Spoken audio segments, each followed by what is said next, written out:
Alors bonjour tout le monde, aujourd'hui on va voir ce qu'on appelle le pH ou bien le paramètre de pH.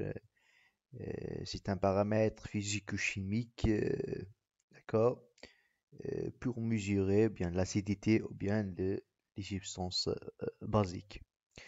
Le pH est l'appareil de mesure ou bien l'instrument de mesure, c'est le traditionnel, c'est le papier de pH. Papier de pH est composé des différentes couleurs. D'accord? Vous avez des couleurs. À chaque couleur, vous avez le numéro correspondant de chaque couleur. Par exemple, donc ici, euh, comme vous avez déjà vu, le pH est composé de 14 chiffres, d'accord? 14 chiffres de 1 jusqu'à 14, d'accord? Alors, le papier de pH permet de déterminer approximativement euh, le pH d'une solution, d'accord?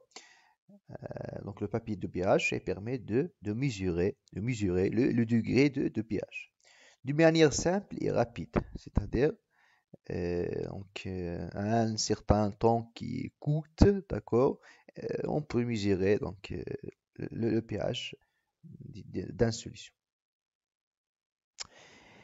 Et se présente sous la forme de bandelettes, d'accord, sous forme de bandelettes de papier, de papier imprégné d'indicateurs colorés. Alors vous avez des indicateurs colorés, donc chaque indicateur, si vous avez un petit papier coloré par la couleur bleu foncé, vous avez donc le pH 14 qui change de la couleur selon le pH de la solution. Le pH, pardon, de la solution. La deuxième méthode, c'est le méthode de pH mètre. Donc, vous avez le pH mètre et il faut intégrer l'indicateur de pH dans une solution. Et voilà, donc vous avez le pH a été mentionné ici sur l'appareil de pH mètre. Alors le pH mètre est un appareil de mesure qui permet de déterminer euh, avec, euh, avec précision une ou deux décimales le pH d'une solution par exemple.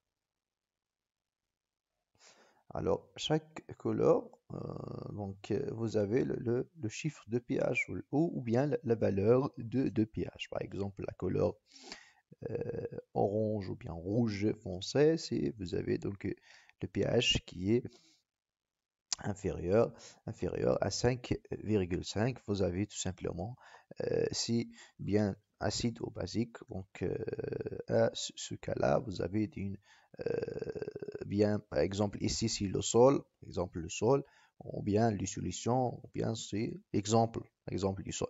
Alors, on dit le sol est très acide. Si vous avez donc le papier jaune orange, vous avez le pH entre le 5,5 et 6.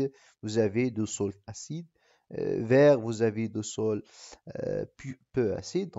Vous avez le degré de pH ou bien le chiffre de pH et augmente progressivement avec la couleur.